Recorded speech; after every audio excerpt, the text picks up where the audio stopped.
awesome. I mean, like... And then he disappears, and then... and then like origami? Agami. Agami turns, like, into, like, this creature life monster, kind of, like, similar to, like, the... Okay, Zork. Like Zork or something? Kind of. Yeah, like... I don't know, he kind of...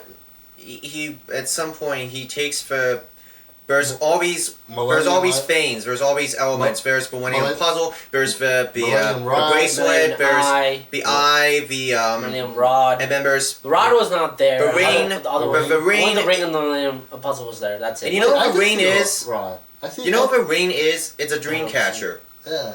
Did you know that? The ring, the Millennium Ring is a dream catcher. Mm-hmm. That's just weird. Anyway, so... He takes at some point during the last bit. We're not going to spoil too much about this, but he takes the ring, and we're gonna make a separate video with the spoiler video and stuff. So don't worry about it. He takes the ring, and then he somehow becomes this weird like I don't know what it's called. He has like 3 cubes on his eyes, and like they blink in different directions, and then his mouth is like stressed out or something, like something out of it's like a some weird anime that I never heard of. I don't know. And like but the animation was great in this movie. And like in some part of the movies, I kind of saw like this really weird portal. It kind of reminded me of the Dead Zone from Dragon Ball Z. I said dimensions. Like it kind of reminds me of the Dead Zone from Dragon Ball Z. Honestly, I didn't really pay much attention to that. I just kind of... The movie was the reason why I like this movie. Oh yeah, that's right. There was a black hole in the sky. Yeah, it kind of looked like this movie was not boring. It was not. It was excellent. It was awesome. Animation was great. The voice acting was great. Yeah. And it was not boring at all. It was all intriguing, awesome, spectacular. There's a lot of the cards are brand new. Some of them are brand new. There are a couple that I remember. There's the Resurrection card, which I think I have it somewhere. Monster Reborn? Yeah, that one. I remember the swords of protection. That one. That's the similar to the Revealing Light, I guess. Swords of Revealing Light. That's what it was. It's the same thing, but it's a little bit different. What you're saying. Well, it's a lot more powerful. True. And but they didn't explain. Okay, with the Swords of Revealing Light, you couldn't attack after 3 turns. Yes. You couldn't attack after 3 turns. So, well, the other person couldn't attack. Neither of them could.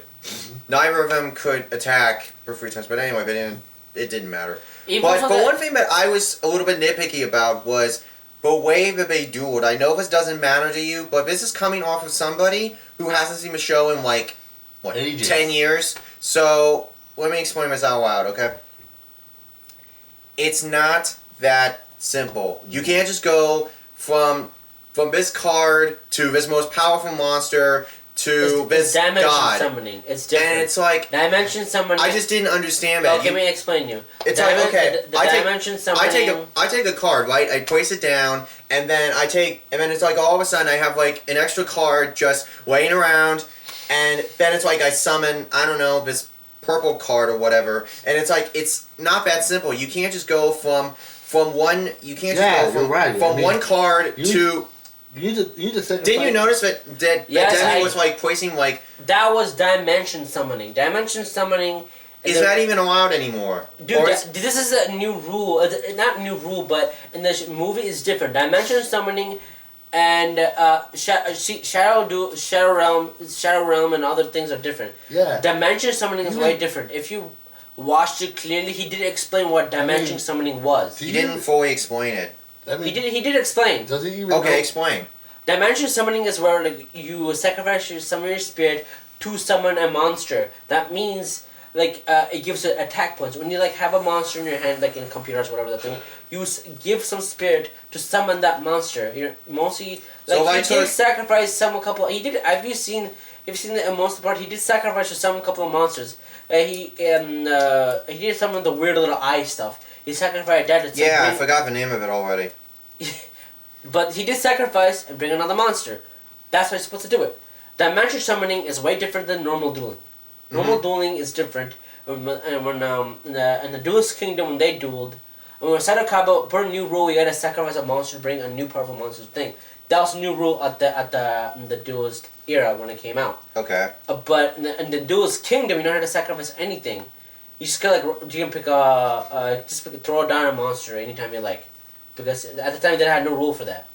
When the Duelist Kingdom came along, No, not those kind. When the Kaiba, the Domino City tournament came along, they had to sacrifice a monster to bring things. That's the back. name of a city, by the way. Domino City. But now in this movie they had like dimension summoning. It's not normal dueling, so it's dimension summoning. So dimension summoning is way different than normal dueling, as you actually speak of. Dimension summoning is not bad. The new Duelix, by the way, is really cool. I like the new Duelix. But Dimension, but Dimension is kind of cool. It has a very interesting backstory, you know, and all that, and it has a sort of a tragic vibe to it.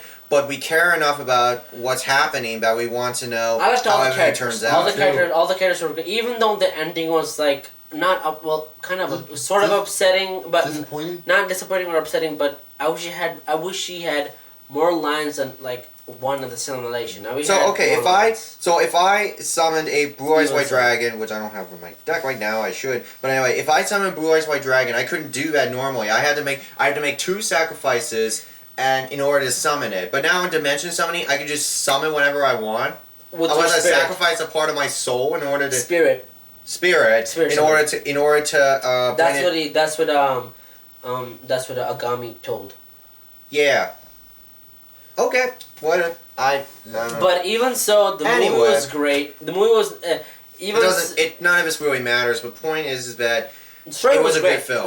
The story was great. Yeah, I like the story. Me too. I like the story a lot better than in Yu-Gi-Oh! The movie. But the story in Yu-Gi-Oh! The movie was just kind of bland.